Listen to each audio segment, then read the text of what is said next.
Science is the great antidote to the poison of enthusiasm and superstition. Hi, I'm Juliette Sellgren, and this is my podcast, The Great Antidote. Named for Adam Smith, brought to you by Liberty Fund.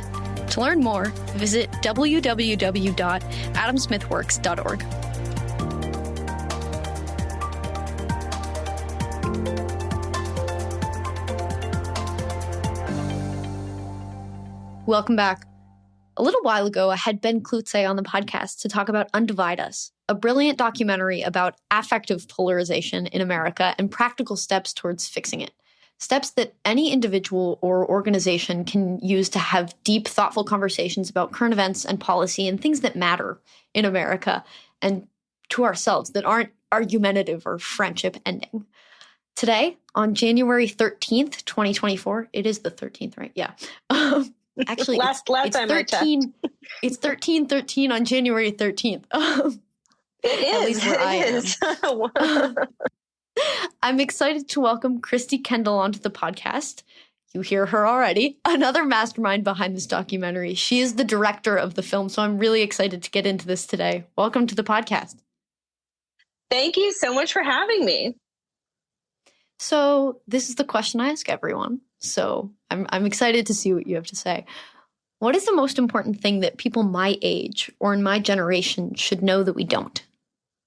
I mean, I think the most important thing that you should know that you don't is that the media narrative around toxic polarization is really overblown, and that you actually, because I think people your age have a lot of fear around talking about controversial issues with people on the other side of issues. And so I think the most important thing you can know is that everybody feels that way, and most people are normal and want to have conversations, even if they disagree with you. And so you call it toxic polarization, but Ben says affective polarization, but then there's also regular polarization. Yeah. What do you mean when you say that? Like, so I mean the same thing as Ben does. I just think effective is like a highfalutin word. And I think toxic is like more like people know what I'm saying when I say toxic polarization. So, I love Ben. So don't get me wrong. He's amazing. But, he's super smart. I'm just regular smart. So I'll let him use the big words. And I always say toxic polarization because I actually think regular polarization is fine. Polarization just means like we view things differently. Like on the poll, like some people are pro-gun, some people are anti-gun, and most of us are like somewhere in between. And most issues are like that in America. And that's fine to me. And I think what Ben means by this too is toxic polarization means the kind of polarization where you actually look at people on the other side of the issue and you think that they are unworthy of the benefits of citizenship. You think that they are stupid, that they just shouldn't even be involved, and that they should be silenced. And that kind of toxic polarization is the kind of polarization that I'm worried about. Regular polarization, I'm fine with. We've been disagreeing as Americans since our founding. Thomas Jefferson and Alexander Hamilton pretty much hated each other's guts. But that was okay. They wanted there to be a democracy that could deal with that kind of disagreement. And mostly through our history, with the exception of the Civil War, we've achieved that pretty well. I just think right now there's a real narrative in American politics that we are more polarized than ever, and that narrative can make us shut up and not talk to one another, and then it just becomes this vicious cycle of sadness where we think we can't speak up, and that's not good. And we're going to get more into this and how real this is as a reality, if we really need this divide, which obviously, given the title Undivide Us, maybe we don't.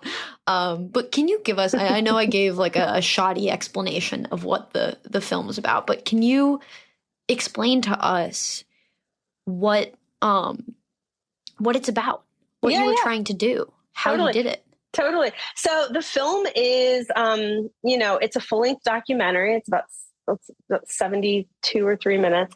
It basically takes you on a journey. Ben is one of the guys. This other guy named Tony Woodleaf, who wrote a book called I, Citizen, is kind of your other like intrepid explorer of this polarized landscape.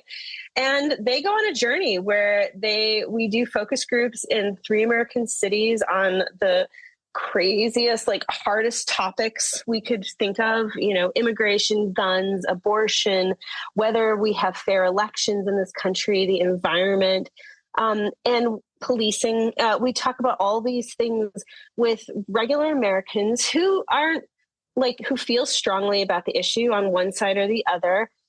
And what we actually find is that people can and do have these conversations.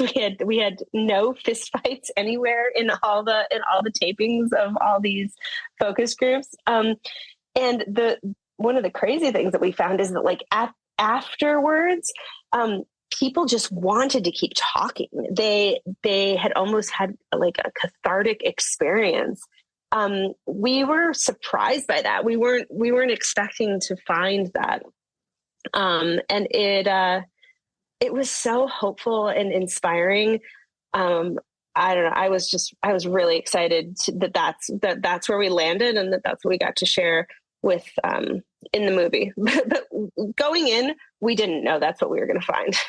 We had a theory, but we weren't sure. So a lot of questions stemming from this. Yeah. Were you optimistic at the beginning, but unsure? Yes. And then kind of became more optimistic? Yeah, I mean, how did it change? I got more bullish on like how strongly I felt after the first one. But going into the first one, our first focus groups were in Atlanta, and we were going to talk about policing, and they were having incredible protests in Atlanta at that time around policing. Like there were firebombing they called it Police City in Atlanta. The focus group company actually we called an emergency meeting about 48 hours before shooting the first focus group because they were nervous, and rightly so. I mean, we're not immune to these media narratives either, right? And if what we're seeing, and they're sending articles around, did you see this? Did you see this? And they're like, should we cancel? And I of course, like I have an obligation to the folks who are working on the film, right? Like I take their concerns seriously, and so I looked into it and talked to people on the ground about what they were actually seeing, what was really happening. And I made the call that we're going to just move forward. We're going to go forward as planned. And it all was 100% fine. But the anxiety going into it, I mean, we experienced that firsthand. That was real. And I think it's kind of a metaphor for the film, actually. Yeah, and I think, honestly, the results, I don't want to say proved you wrong, but proved you wrong in the good and the best way, maybe. Yeah, totally. If we had canceled it, I mean, it would have been the wrong call in terms of like the practicality of what was actually happening on the ground. We literally would have fallen prey to the same thing that we're trying to warn people about in the film, right? Which is that, when you look around at the real people around you, the communities on the ground, your neighbors, your friends with you, they're still human beings. They have a reason for thinking why they think what they think. And they're not bad people if they disagree with you. They just might have a different, way of going about something, or, all the things that we know when we think about our actual relationships with actual human beings.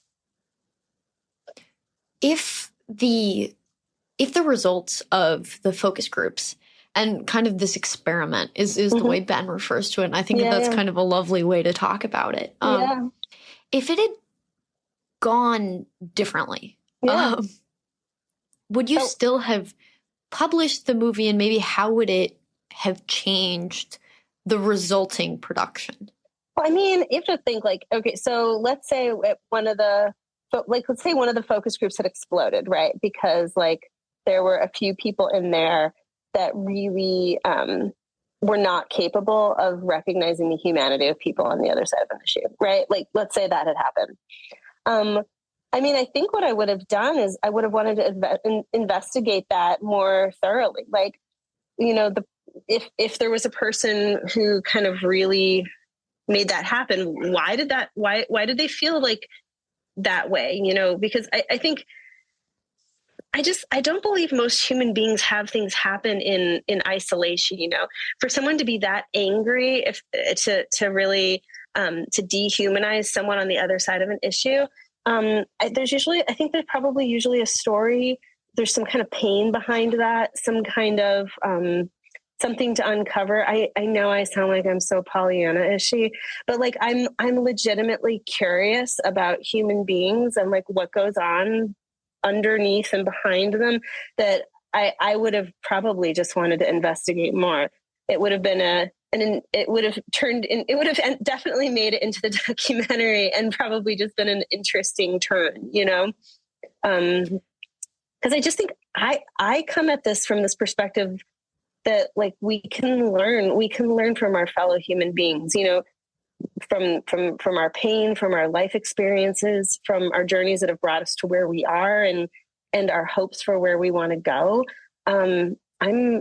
I'm just legitimately curious about the human experience. And now I want to take this in so many different directions, but I have an order that I think will be chronologically okay, but I'm going to pursue all of them at once. You sound like such a journalist, which is maybe me planting this word here on purpose. That is a fair critique. that is no, but not in a bad way, right? Yeah. And so I'm going to now ask you in the way that I asked Ben, and you see in the movie the way that Ben kind of came to these questions and came to seeing that this was important. But how did you get drawn to this issue? How did it become such an important issue in your life that it's the response to your first question, or to my first question to you, and that you make a movie about it? And I kind of, I don't know if you want to separate it or if you want to put it all together, but what is the career path that led you here? And also, I guess, the political, philosophical journey. I think they're all kind of related, but yeah, a little autobiography moment. So my background was, I was a producer at ABC News 2020 for many, many years. And I was John Stossel's executive producer at Fox News and Fox Business, where I ran his weekly show and also did dozens of documentary hours that would run on both channels, both for Stossel and other folks. And then I did some movie stuff in like the narrative space. But I always had this real love of like true human stories and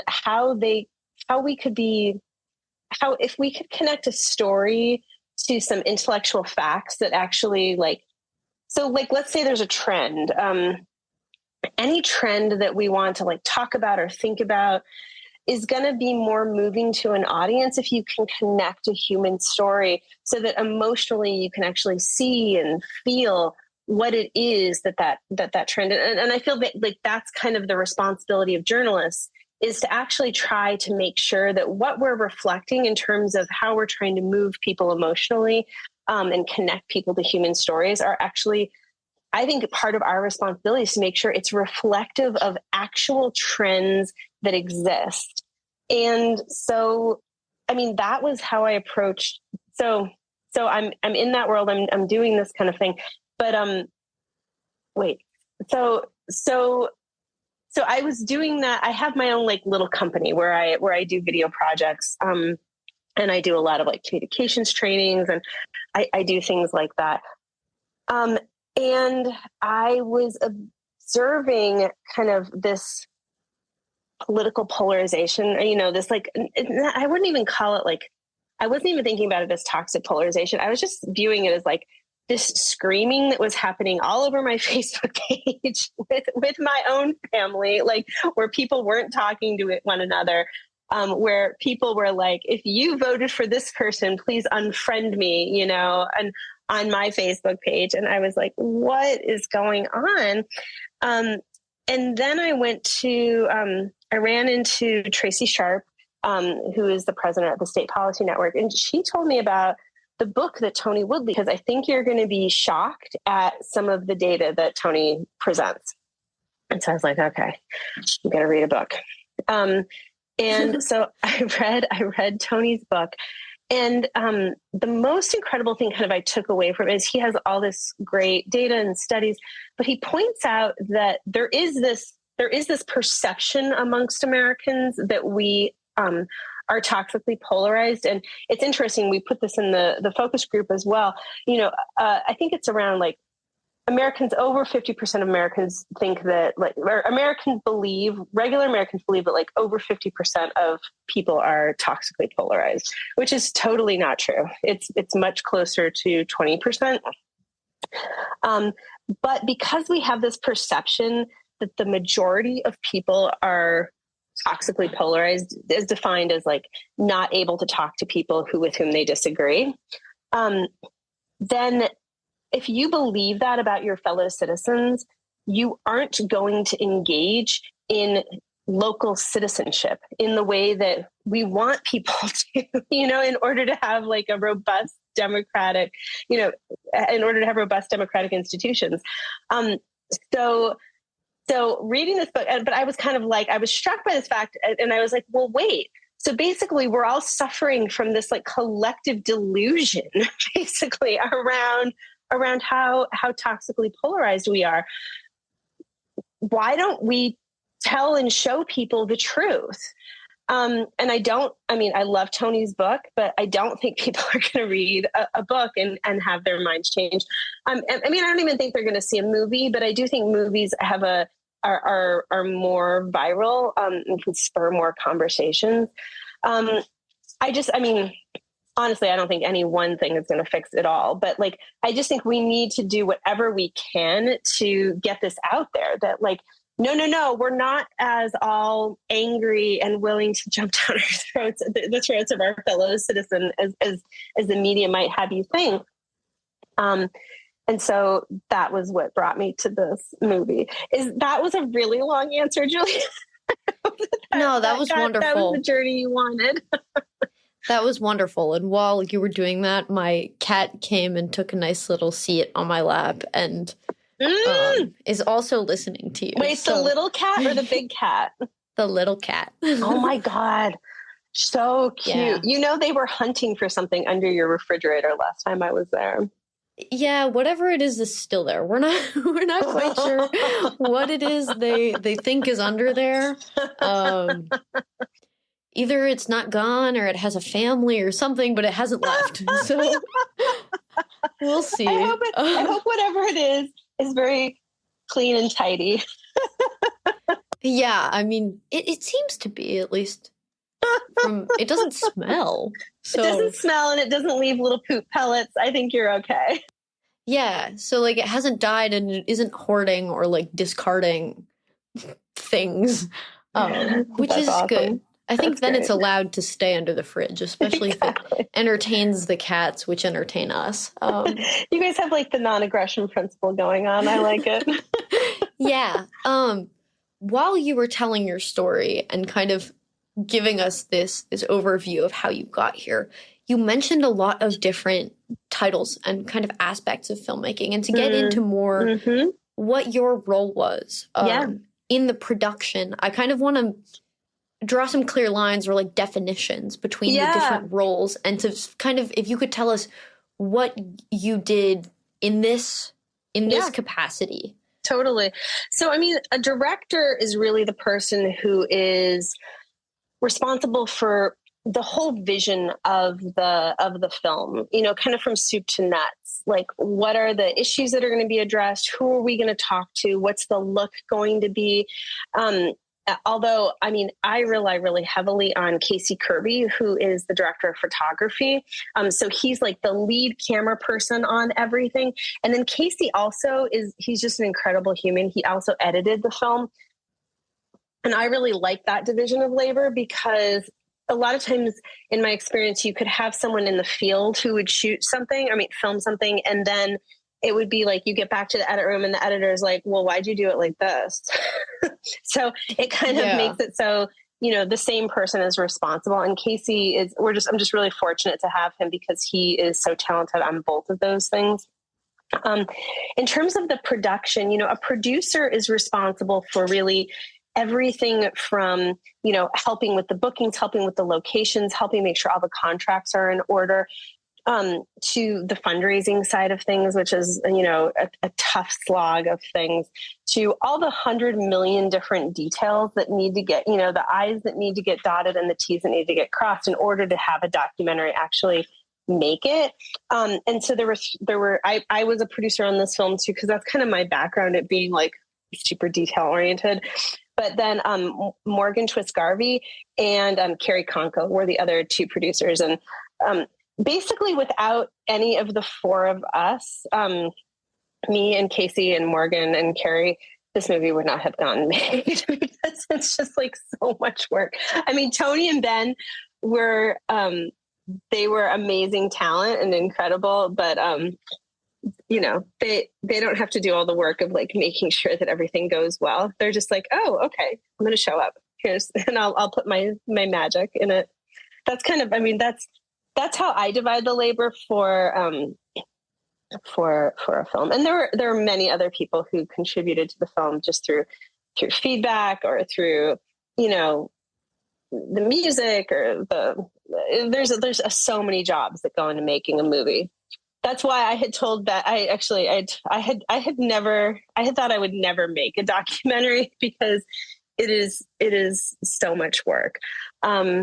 But this documentary and the team around me were so wonderful. I think I might even do another one. It's great. It was great.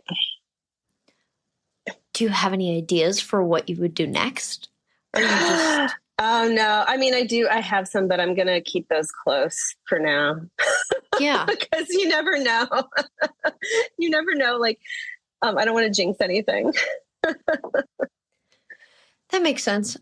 So when you're starting this sort of production, how does how are the decisions made for how a certain scene or aspect of the film is going to be portrayed? How thoughtful do you have to be about the reception and who the audience is and how you want to communicate a certain idea? Yeah, I think it's an imperfect process, of constant, editing it one way, seeing how that lands, then also seeing, okay, what does that, if I try that if I let a few other people watch it, are they walking away with the right impression of what was said? We probably shot hundreds of hours of footage, right, for this documentary. And what you see is 72 to 73 minutes. And it's actually really, really important to me from a journalistic standpoint that what is reflected on the screen is an accurate portrayal of what actually happened if you watched more. Now, watching focus groups is not something that I would recommend to most people. It's pretty boring. But when you watch it edited for like the most salient parts and the best takeaways, then suddenly it becomes more interesting. I also try to put it into context with some great subject matter experts that we had for this film. And I leaned heavily on Ben and his expertise at the Center for Pluralism, because he really knows like who are the most interesting folks. And there were a few people who we probably could have talked to even a few more people, but then we would have had to include everyone in the documentary, and then you would have gone to sleep in the middle of it because you would have been listening to all the subject matter experts. But I think that the folks who we we did end up talking to, they all kind of lend different nuggets of expertise into the film. And they've all seen the film, and they're all pretty excited about it. So about the focus groups, how were the people chosen to participate, right? Because I don't know. Yeah. Well, so we actually tried to keep folks out who were toxic, like who we would define as toxically polarized. And the way that we defined that is we asked them 2 questions in specific around, and we asked them to like rate from a 0 to 10, whether they thought they could be friends with someone who disagreed with them about an issue, for example. And if they rated that as a 9 or a 10, and then the other question it was a similar question along those lines. If they rated both of those questions as 9s or 10s, we didn't include them in the focus group. Because if you can't even imagine like being friends with somebody who disagrees with you about something, that's kind of not a great sign, I think, in terms of whether you're going to be able to have a productive conversation. So that was part of it. We also looked for people, we tried to look for people who were reflective of the communities we were going to be in. And we were in largely purple communities, meaning that they were neither strong Republican or Democrat communities. And they were all places where they had election controversy in the past year, Phoenix, Atlanta, and Pittsburgh. So we looked for people who, you don't want 6 people who all are going to say, oh, well, we agree about everything. We looked for people who had relatively strong views on the topics we were going to talk about.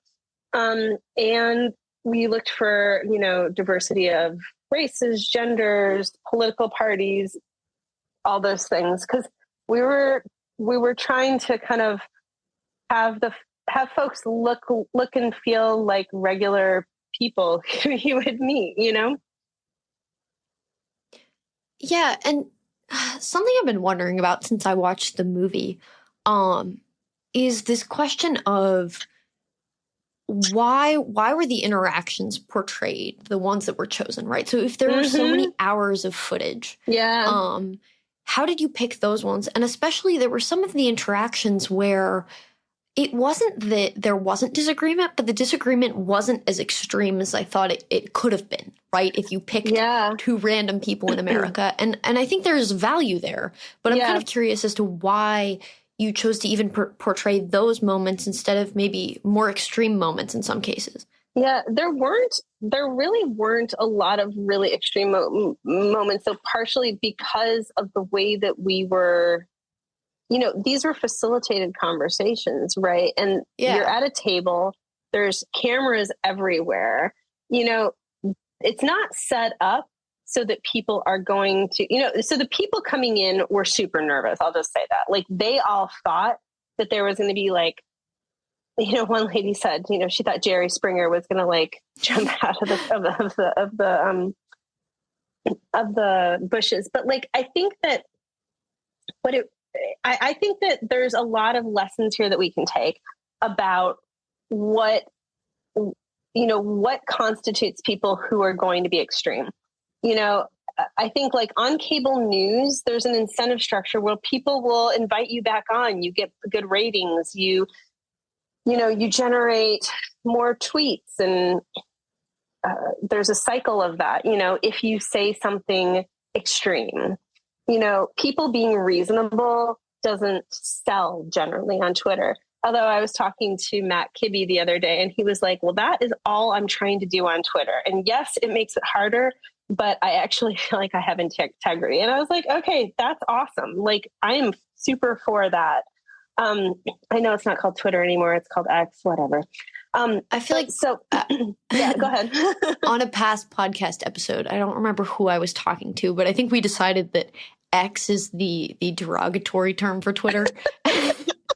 And so everyone refers to it as Twitter unless they're kind of making fun of it or like annoyed. I know. It's like, it's so funny. It's like, I even get those emails every once in a while, it's like, here's what's happening on X. And I'm like, it feels like a joke. So, all right, that's like a whole other conversation. but so I think that we see that, but when you actually have to be sitting at a table with another human being and look at them in the eye, it just changes the temperature. It brings the temperature down. And then, the facilitators ask people to use this technique called triadic illumination, which is, basically, Caleb Brown actually calls it the Turing test, basically where you try to put yourself in the other person's shoes, and can you actually articulate like what their position would be, or why a reasonable person would have that position, the position that's opposite of the one that you agree with.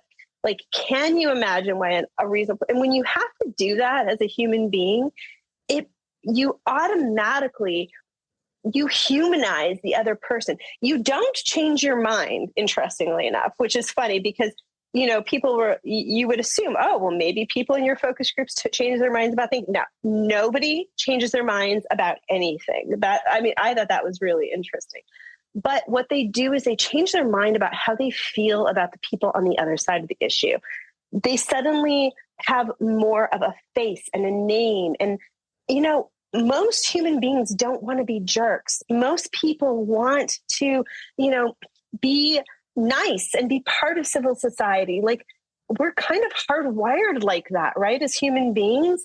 And so I just think we have to give more light to our better angels and do that. And that's what I learned through these focus groups.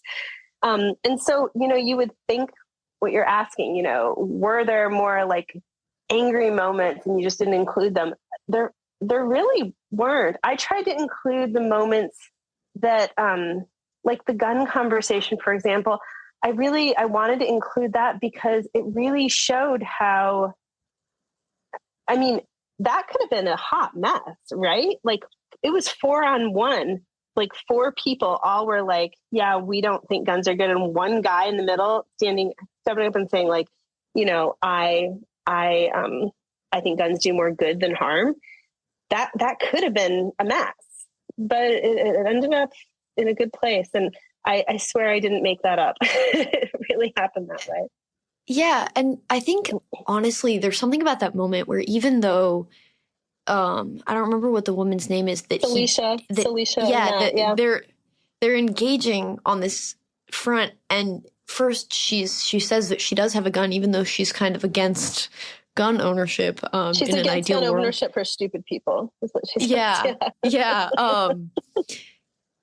It's interesting because I think kind of the first time I saw it and like my gut impulse was like, oh, well, this is interesting because she owns a gun. Mm-hmm. But then also kind of thinking about it in the greater context of the conversation, I don't think I would go into that sort of conversation expecting there to be so many people maybe against my viewpoint and the other people being respectful enough not to jump in. I think that's honestly part of the most shocking. The thing is, the conversation was so respectful that you almost don't even notice how weird it is. If you would put yourself in going into that conversation, I would expect the other people to jump in and be like, no, screw you. Like, you're wrong. Right. But the other 3 people were just sitting there listening. Yeah. And that to me right now is really surprising me for some reason. Surprising in a good way. Yeah. Well, I think, again, I just think that we are capable of more than maybe our, the bubbles that we're all living in would lead us to believe. We're more capable of goodness than maybe the media would have us believe. Yeah. And so I guess you said earlier that there was part of your reluctance to do a full-length documentary was that it involved so much work, and that is not just the actual creation of the documentary, but everything that happens to get it out there and Mm-hmm. to promote it. So what else have you been doing, and what else does that involve other than creating the documentary itself? Yeah. So we have a whole impact campaign. We're hosting screenings all over the country. Go to Juliette, I fully expect you to be hosting a screening at UVA. Go to I already am on that. Sweet. So people go to undivideusmovie.com.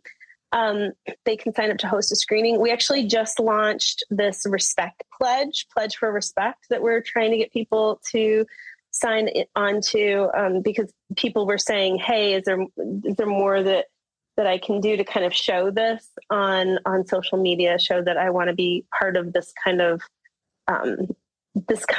respectful civil dialogue, which I'm like, okay, yeah, let's come up with something. We're going to film festivals. We've got 5 different film festivals coming up, and we're hearing from more all the time, which is awesome. And then we have a distributor who's working to get it available on streaming, hopefully by late summer, so that more people can see this. So all those things are like a job in terms of the work of getting a documentary out. But I mean, the good news is that, I mean, I've been, when you're making something in an edit room, when you're watching the cuts a million times, you never know what people are going to think afterwards. Right.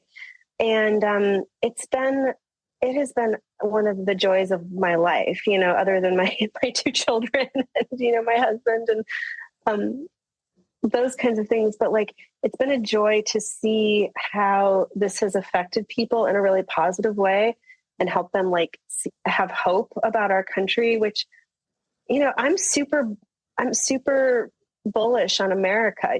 I think we can do this. Yeah, I am too. Yeah. So hold on. I feel like I just lost my train of thought. Oh, okay. So I kind of asked this question to Beth. Yeah, you're good.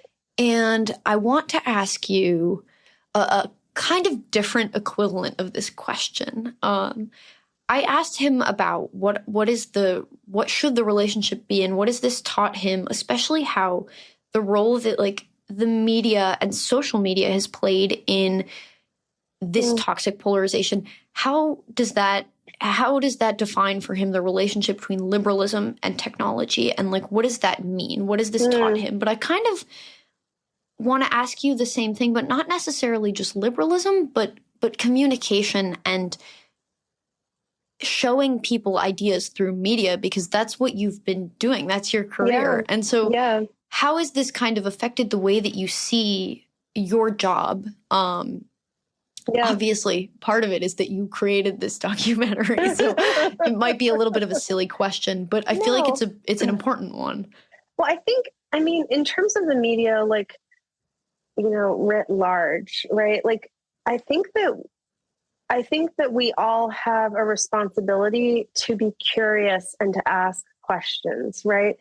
I don't think anything is all good or all bad. I wouldn't be like, just, get rid of all your social media. No, social media is awesome. Think about how great it is to connect with people or share ideas or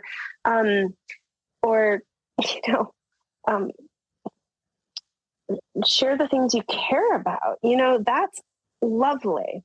And it's not even that you shouldn't share about politics. I think politics are great, but I think we want to keep, and this is the line I'm going to steal straight from Ben. I mean, we want to be responsible. We need to keep politics in our place, politics in its place. You want to make sure that you aren't just sitting in front of a computer screen or on your phone all the time, because that's a way that you can kind of lose track of the things that really matter in life.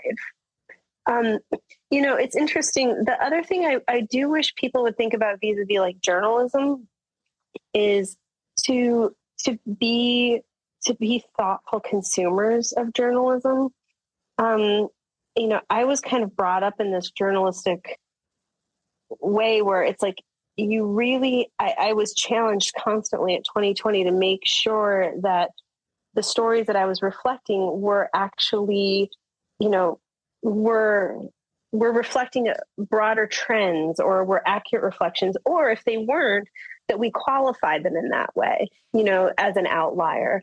And I feel like that kind of journalistic responsibility has been a little bit muddied. And so I think just thinking about who does the writing, and what they're saying and how do they respect their audience is something that I hope consumers of media are thinking about. Yeah, that's great. I wish we could talk about this for forever, right? Because you can have me back on, Juliette. Yeah, no, I would love to. But I have one question for you right now left. Yeah. What is one thing that you believed at one time in your life that you later changed your position on, and why? Other than the fact that you might never produce a documentary. What is one thing that I believed in my life that I changed my position on? Well, I mean, when I was younger, I would say I more believed that compromise was a cop-out. And now I actually believe that compromise is like part of this human process that we go through, where we actually get the best from each other and generally end up with something better at the end of the day. And that's something I learned from thinkers on both sides of the aisle, actually. You know, as a libertarian, you kind of can think like, oh, if only everyone would listen to me, then the world would be perfect. Actually, I don't think that's really the way forward anymore. Not that I don't think that, like, you know, having principles and having ideas don't matter. I do. I just think that the marketplace of ideas exists because, you know, markets actually involve inherently people, you know, a give and take. And that's kind of the beauty of the whole thing. So that's definitely something that I have changed my position on over the years. Yeah, it is beautiful. I guess I lied. I kind of have another question. But it's related, so it's okay. Cool.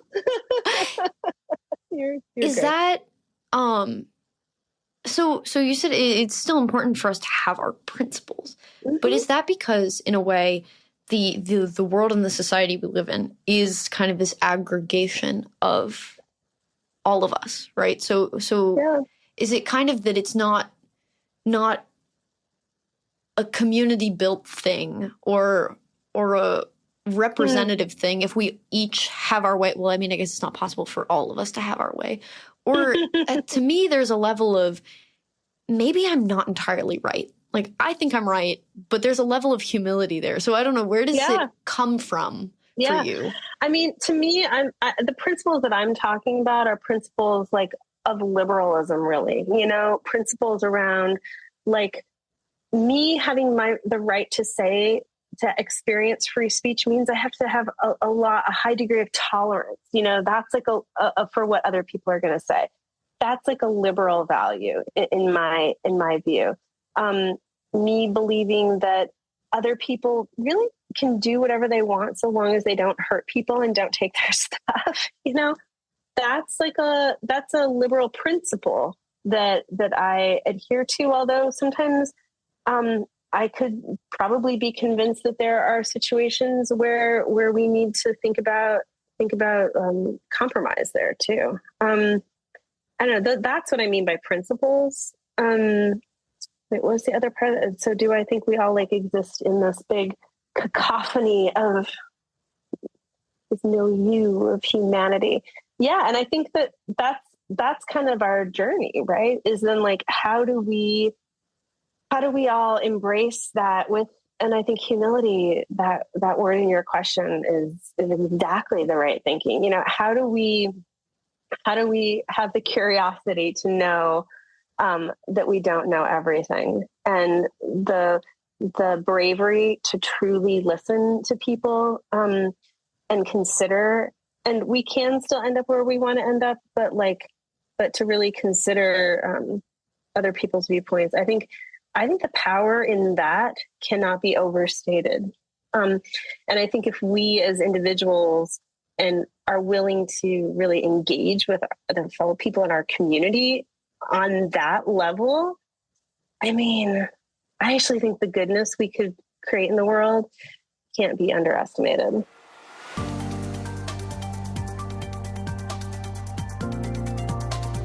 Once again, I'd like to thank my guests for their time and insight. I'd also like to thank you for listening to the Great Antidote podcast. It means a lot. The Great Antidote is sound engineered by Rich Goyette. If you have any questions, any guests, or topic recommendations, please feel free to reach out to me at greatantidote@libertyfund.org. Thank you.